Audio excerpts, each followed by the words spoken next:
नमस्कार, news nation देख रहे हैं आप। आपके साथ मैं हूं नवेद और सीधा रुख करेंगे मुंबई से आ रही इस बड़ी खबर का। परमबीर की चिट्ठी पर अब शिवसेना नेता संजय राउत ने कहा है कि सच की जांच करेंगे।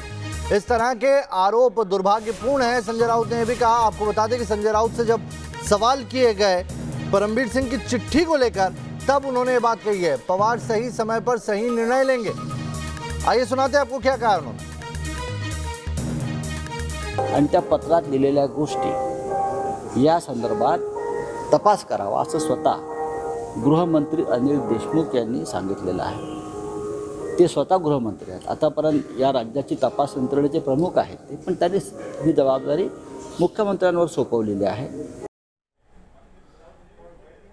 तो देखा आपने, सही वक्त पर सही फैसला लेंगे शरद पवार। इधर परमबीर की चिट्ठी ने महाराष्ट्र के गृहमंत्री पर जो आरोप लगाए, उसके बाद से महाराष्ट्र सरकार मुसीबतों में दिखाई पड़ रही है। गृहमंत्री ने सफाई दी है, तो वहीं शरद पवार ने कोर कमेटी की दिल्ली में बैठक बुलाई है। 3 तस्वीरें हम आपको दिखा रहे हैं किस तरीके से ये पूरा खेल चल रहा है और विपक्ष इस पर महाराष्ट्र सरकार को आड़े हाथों ले रहा है। अनिल देशमुख की इस्तीफे की लगातार मांग की जा रही है। महाराष्ट्र के पूर्व पुलिस कमिश्नर परमबीर सिंह ने मुख्यमंत्री और राज्यपाल को लिखी चिट्ठी में क्या कहा है, आइए आपको वो दिखाते हैं। मुंबई के पूर्व पुलिस कमिश्नर परमबीर सिंह ने महाराष्ट्र के गृह मंत्री अनिल देशमुख पर संगीन आरोप लगाए हैं। परमबीर सिंह ने सीएम उद्धव ठाकरे, गवर्नर और होम सेक्रेटरी को लिखी चिट्ठी में अनिल देशमुख पर हर महीने 100 करोड़ रुपए मांगने का आरोप लगाया है। परमबीर सिंह का आरोप है कि अनिल देशमुख ने सचिन वाजे को वसूली के लिए कहा था। सचिन को गृह मंत्री ने कई बार घर और दफ्तर बुलाया था। बार और पब से 2 से 3 लाख वसूलने के लिए कहा था। हुक्का पार्लर पर भी छापा मारने को कहा था। सबूत के तौर पर परमबीर सिंह ने एसीपी पाटिल के साथ व्हाट्सएप चैट की डिटेल भी चिट्ठी में दी है।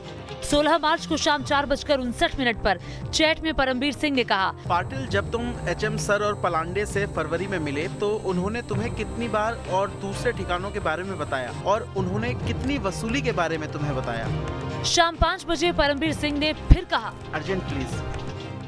शाम 5:18 पर एसीपी पाटिल का जवाब आया। मुंबई में 1750 बार और दूसरे ठिकाने हैं। हर ठिकाने से 3 लाख, उनकी जानकारी के मुताबिक हर महीने करीब 50 करोड़।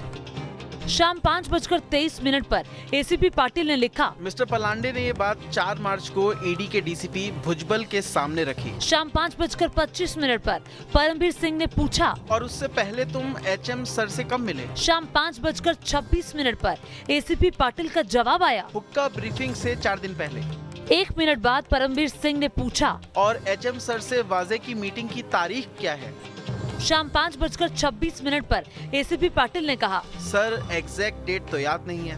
फिर शाम 7:40 पर परमबीर सिंह ने कहा, तुमने कहा था कि तुम्हारी मुलाकात से कुछ दिनों पहले ही ये मुलाकात हुई थी। रात 8:33 पर एसीपी पाटिल का जवाब आया। हाँ सर, लेकिन ये फरवरी के आखिर में हुई थी। अगला चैट 19 मार्च का है और रात 8:02 पर परमबीर सिंह ने फिर पूछा, पाटिल, मैं कुछ और इन्फॉर्मेशन चाहता हूँ। क्या एचएम सर से मिलने के बाद वाजे तुमसे मिला? 19 मार्च को रात 8:53 पर एसीपी पाटिल का जवाब आया। हाँ सर, एचएम सर से मुलाकात के बाद वाजे मुझसे मिला था। फिर 9:01 पर परमबीर सिंह ने पूछा, एचएम सर ने उसे क्यों बुलाया था? क्या उसने ये आपको बताया? रात 9:12 पर एसीपी पाटिल का जवाब आया। उसने मुझे बताया कि मीटिंग का मकसद मुंबई में 1750 एस्टेब्लिशमेंट हैं, उनके लिए हर एस्टेब्लिशमेंट से 3 लाख रुपए वसूलने होंगे, जो करीब 40-50 करोड़ होंगे। 1 मिनट बाद परमबीर सिंह ने कहा, अच्छा, ये वैसा ही है जैसे एचएम सर ने तुमसे कहा था। 9:15 बजे एसीपी पाटिल ने लिखा, 4 मार्च को उनके पीएस पलांडे ने मुझसे यही कहा था। 19 मार्च को रात 9:16 पर परमबीर सिंह ने लिखा, ओह अच्छा, तो तुम 4 तारीख को पलांडे से मिले थे? और फिर 1 मिनट बाद एसीपी पाटिल का जवाब आया। हाँ सर, मुझे बुलाया गया था। परमबीर सिंह के आरोपों पर गृह मंत्री अनिल देशमुख ने ट्वीट करके सफाई दी और अपने ऊपर लगे आरोपों को गलत बताया।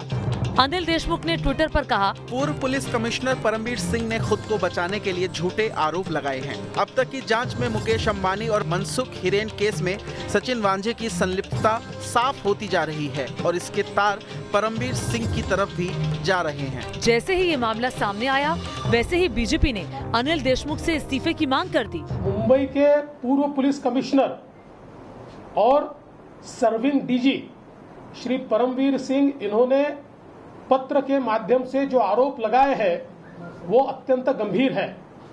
मैं तो ऐसा मानता हूं कि जो जिलेटिन की स्टिक्स मिली है उससे भी ज्यादा विस्फोटक इस प्रकार के ये सारे के सारे आरोप दिखाई पड़ते हैं। ऐसे समय हमारी मांग है कि गृह मंत्री जी ने तुरंत इस्तीफा देना चाहिए।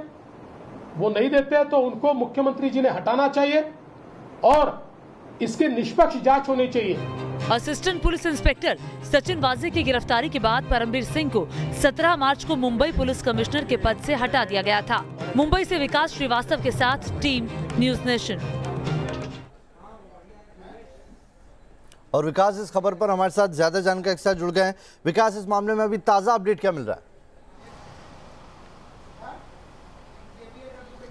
देखिए, राजनीतिक हलचल काफ़ी बढ़ गई है इस लेटर बॉम्ब के बाद जो कि पूर्व पुलिस कमिश्नर परमवीर सिंह ने भेजे हैं।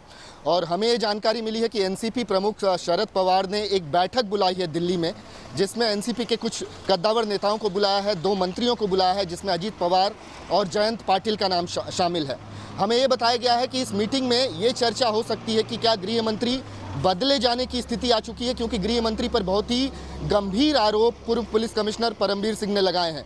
और न सिर्फ आरोप लगाए हैं बल्कि वो तमाम बारीकियां भी बताई हैं कि किस किस्म से ये भ्रष्टाचार को अंजाम देने का काम हो रहा था, किस किस्म से हफ्ता उगाही को लेकर इंस्ट्रक्शंस दिए गए थे मुंबई पुलिस के अफसरों को, जिसमें खुद वजह शामिल थे, एक एसीपी शामिल था। और इनसे कहा गया था कि मुंबई के 1750 अलग अलग एस्टेब्लिशमेंट से किस तरीके से हफ्ता वसूला जाएगा, वसूली की जाएगी। तो ये काफ़ी गंभीर आरोप है और इस गंभीर आरोप लगने के बाद एनसीपी में इस समय बैठकों का दौर चल रहा है। जो सरकार में जो दल शामिल हैं वो आत्मपरीक्षण के दौर से गुजरने की बात कर रहे हैं। तो वहीं विपक्ष इस समय काफ़ी आक्रामक हो गया है।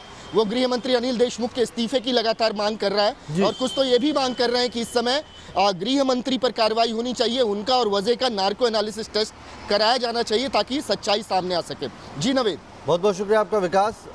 जो मीटिंग हो रही है दिल्ली में उस पर भी नजर बनाए रखेंगे और क्या अपडेट आता है वो भी आप तक पहुंचाएंगे।